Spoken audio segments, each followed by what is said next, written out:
السلام علیکم ورحمۃ اللہ وبرکاتہ۔ کیا حال ہے آپ کا؟ الحمد للہ، نحمده ونصلی علی رسولہ الکریم، اما بعد فاعوذ باللہ من الشیطان الرجیم، بسم اللہ الرحمن الرحیم، رب اشرح لی صدری ویسر لی امری واحلل عقدۃ من لسانی یفقہوا قولی۔ قرآن مجید میں اللہ تعالیٰ فرماتے ہیں والفجر ولیال عشر والشفع والوتر واللیل اذا یسر هل فی ذلک قسم لذی حجر۔ قسم ہے فجر کی اور 10 راتوں کی، اور جفت اور طاق کی، اور رات کی جب وہ چلتی ہے، یقیناً اس میں عقل والے کے لیے بڑی قسم ہے۔ 10 راتوں سے مراد ذوالحجہ کا پہلا عشرہ ہے، پہلے 10 دن ہیں، جو انشاءاللہ کل سے شروع ہو جائیں گے، اور اگر مہینہ 30 کا ہوا تو پھر کب سے شروع ہو جائیں گے؟ پرسوں سے شروع ہو جائیں گے، ٹھیک ہے۔ یہ دنیا کے سب سے بہترین دن ہیں۔ رسول اللہ صلی اللہ علیہ وسلم نے فرمایا دنیا کے دنوں میں افضل ترین دن 10 دن یعنی عشرہ ذوالحجہ ہے، یعنی پورے سال میں سب سے زیادہ امپورٹنٹ ڈیز کون سے ہیں؟ ذوالحجہ کے پہلے 10 دن۔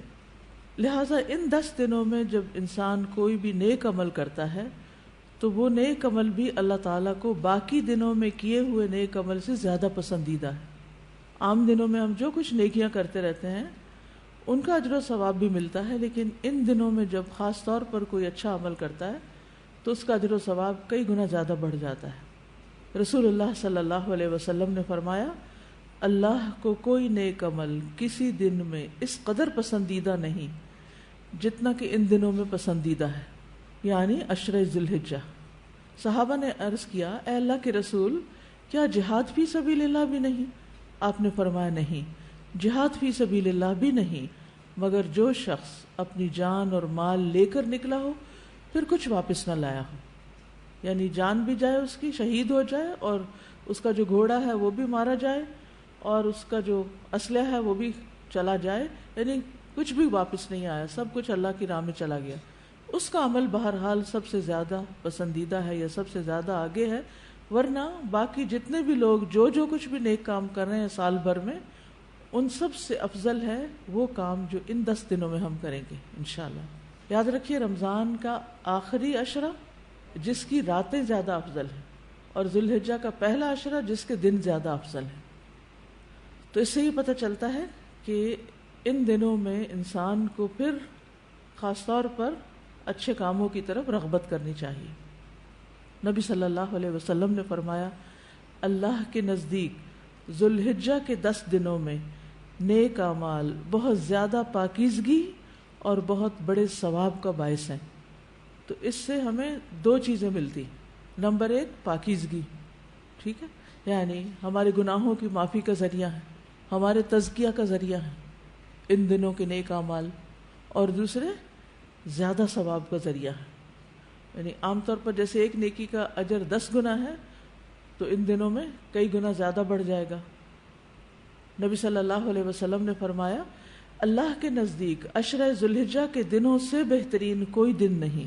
ایک آدمی نے عرض کیا اللہ کے رسول، کیا یہ افضل ہیں یا ان کی گنتی کے برابر اللہ کے راستے میں جہاد کرنا افضل ہے، یعنی 10 بار؟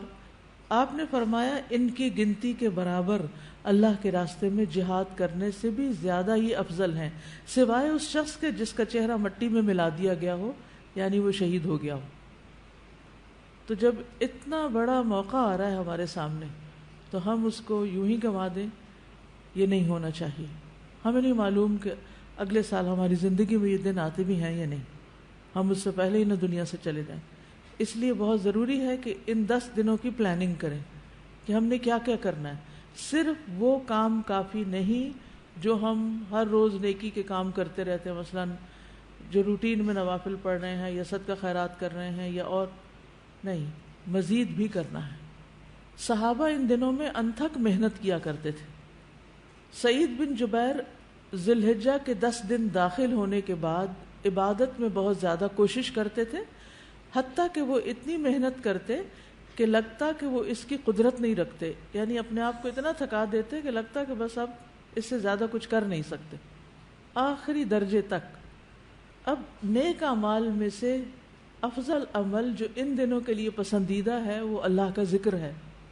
نبی صلی اللہ علیہ وسلم نے فرمایا کوئی دن اللہ کے ہاں ان 10 دنوں سے زیادہ عظمت والا نہیں ہے، اور نہ ہی کسی دن کا عمل اللہ تعالیٰ کو ان 10 دنوں کے عمل سے محبوب ہے، یعنی نہ دن ان دنوں سے افضل ہے اور کوئی اور عمل اس سے افضل نہیں۔ بس تم ان 10 دنوں میں کثرت سے لا الہ الا اللہ، اللہ اکبر اور الحمدللہ پڑھو، یعنی تحلیل، تکبیر اور تحمید۔ اب اس کے لیے یہ جو کلمہ نا سبحان اللہ والحمدللہ ولا الہ الا اللہ واللہ اکبر، یہ ان تینوں کلمات کا مجموعہ ہے، اور اس میں سبحان اللہ کا اضافہ بھی ہے۔ آتا ہے آپ کو؟ یہ پڑھیے ذرا۔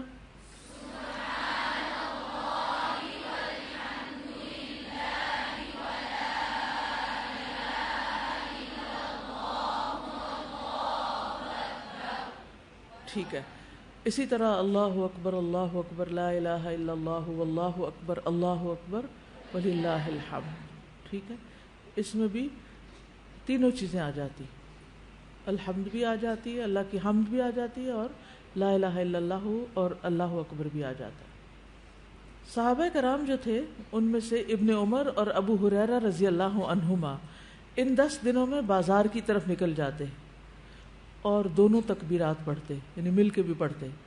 لوگ ان کی تکبیر سن کر تکبیر کہتے، یعنی یہ پڑھتے تو جو سنتا تو وہ بھی کہنا شروع کر دیتا۔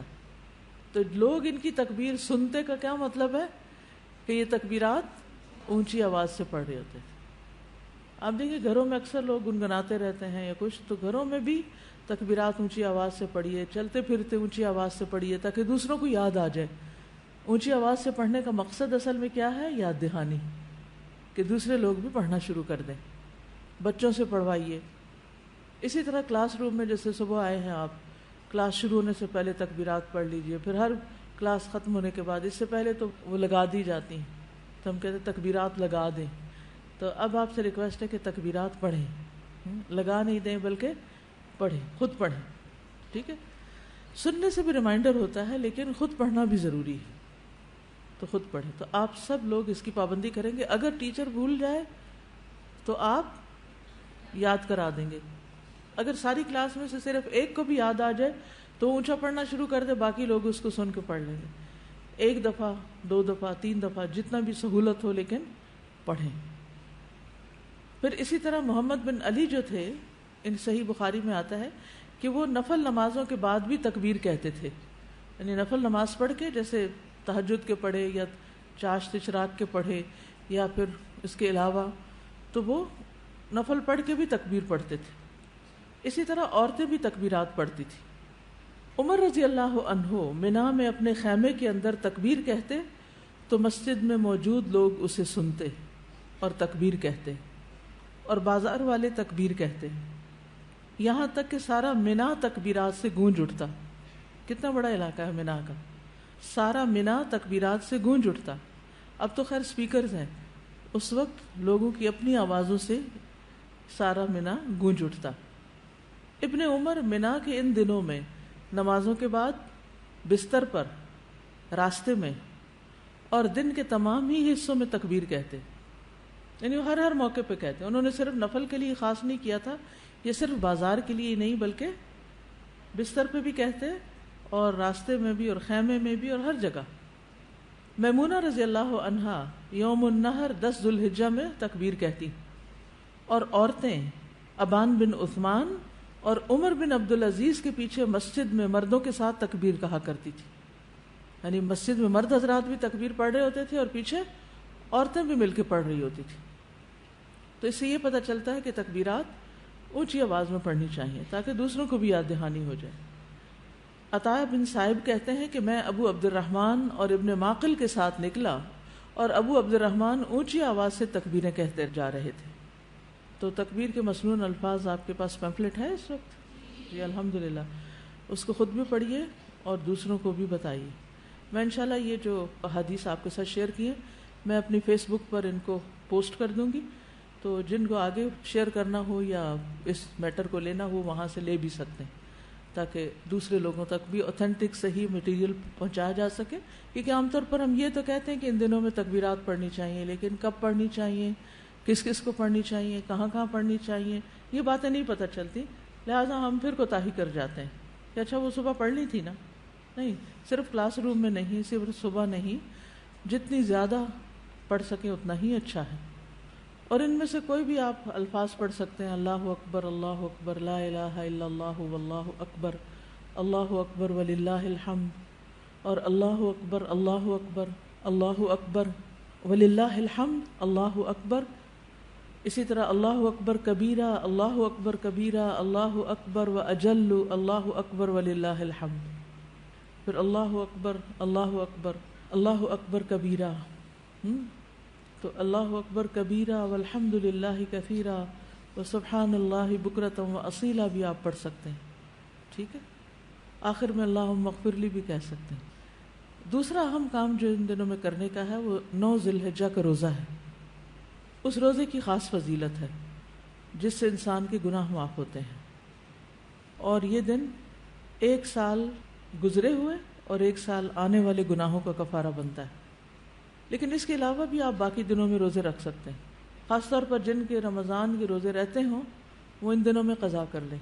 جو شوال میں نہیں کر سکے، ذوالقعدہ میں نہیں کر سکے، اب ذوالحجہ میں کر لیں. اجر کا اجر ہے اور اپنے فرض کی ادائیگی بھی ہو جائے گی. شوال کے روزے تو الگ الگ رکھنے پڑتے ہیں، لیکن یہ آپ ملا کے بھی رکھ سکتے ہیں، کیونکہ ان پہلے 8 دنوں کے روزے کو مخصوص نہیں ہے. یہ ہم نفلی روزے ثواب کی خاطر رکھتے ہیں، لیکن اگر قضا رکھ لیں تو بہت اچھا ہے. پھر اسی طرح یہ دن حاجیوں اور غیر حاجیوں کی معافی کا دن ہے. کون سا دن؟ 9 ذی الحج کا دن. صحیح ترغیب کی حدیث ہے، نبی صلی اللہ علیہ وسلم نے فرمایا، تمہارا دوپہر کے بعد عرفات میں کھڑے ہونا تو اللہ تعالیٰ آسمان دنیا پر نازل ہوتا ہے اور فرشتوں سے تم پر فخر کرتا ہے. فرماتا ہے کہ میرے بندے میرے پاس کھلے اور گہرے راستے سے پراگندہ حالت میں آئے ہیں، یعنی تھک تھکا کے آئے ہیں، جو میری رحمت و جنت کے امیدوار ہیں. بس اگر تمہارے گناہ ریت کے ذروں یا بارش کے قطروں یا سمندر کی جھاگ برابر بھی ہوں تو میں انہیں بخش دوں گا. میرے بندوں لوٹ جاؤ، تم بخشے بخشائے ہو. اور ان کی بھی مغفرت ہے جن کی تم نے سفارش کی. یعنی جو لوگ حج پہ گئے ہوئے ہیں، اگر وہ آپ کے لیے دعا کریں تو وہاں نہ صرف یہ کہ ان کی بخشش ہوگی بلکہ باقی لوگوں کی بھی بخشش ہوگی.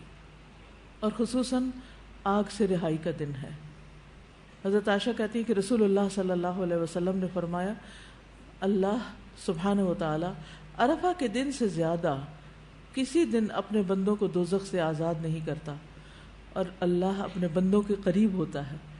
پھر فرشتوں کے سامنے اپنے بندوں پر فخر فرماتے ہوئے فرماتا ہے کہ یہ سارے بندے کس ارادے سے آئے ہیں.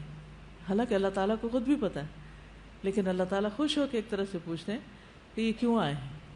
فرشتوں کی گواہی بھی شامل ہو جاتی کہ یہ سب اللہ کی بخشش حاصل کرنے کے لیے آئے. اور پھر ساری فضیلتیں 9 ذی الحجہ پہ ختم نہیں ہو جاتی، بلکہ 10 ذی الحجہ جو ہے، جو عید کا دن ہے، وہ بھی بڑی فضیلت والا دن ہے. اور اس دن جو بہت اہم کام کیا جاتا ہے وہ کیا ہے؟ قربانی. تو مجھے امید ہے کہ آپ سب نے قربانیوں کا بندوبست کر لیا ہوگا. اگر ہر شخص الگ الگ نہیں کر سکتا تو مل کے بھی، اکٹھے ہو کے بھی قربانی کر سکتے، کیونکہ جان کا صدقہ تو کبھی بھی کیا جا سکتا ہے. تو عام دنوں میں کرنے کے بجائے ان دنوں میں انسان کر لے، ان دنوں میں پیسے جمع کرا لے. خاص طور پر غریبوں تک جو پہنچایا جاتا ہے گوشت، اس میں انسان اپنا حصہ ڈال لے. کہ کچھ لوگ محنت پہ لگے ہوئے ہیں، وہ دور دراز علاقوں میں قربانی کے جانور پہنچاتے ہیں، گوشت پہنچاتے ہیں. تو ہم خود تو وہاں تک پہنچ نہیں سکتے. اگر ہر شخص یہ کام کرنے لگے تو ناممکن ہے، کیونکہ جانوروں کی ٹرانسپورٹیشن یا خود ایون سفر کر کے وہاں جانا، یہ سب کچھ بڑی مشکل کام ہے.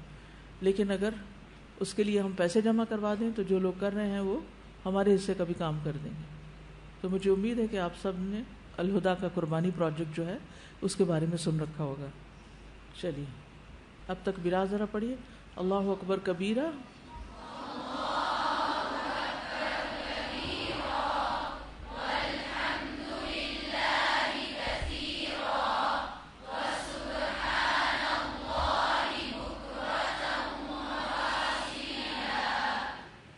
جو جو آپ کی کلاس میں تکبیرات لگتی ہیں وہ بھی ایک دفعہ پڑھ دیجیے.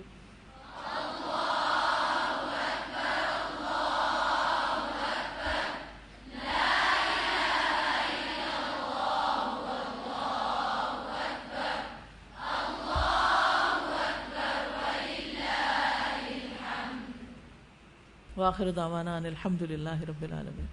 سبحانک اللہم وبحمدک اشہد ان لا الہ الا انت استغفرک واتوب الیک. السلام علیکم ورحمۃ اللہ وبرکاتہ.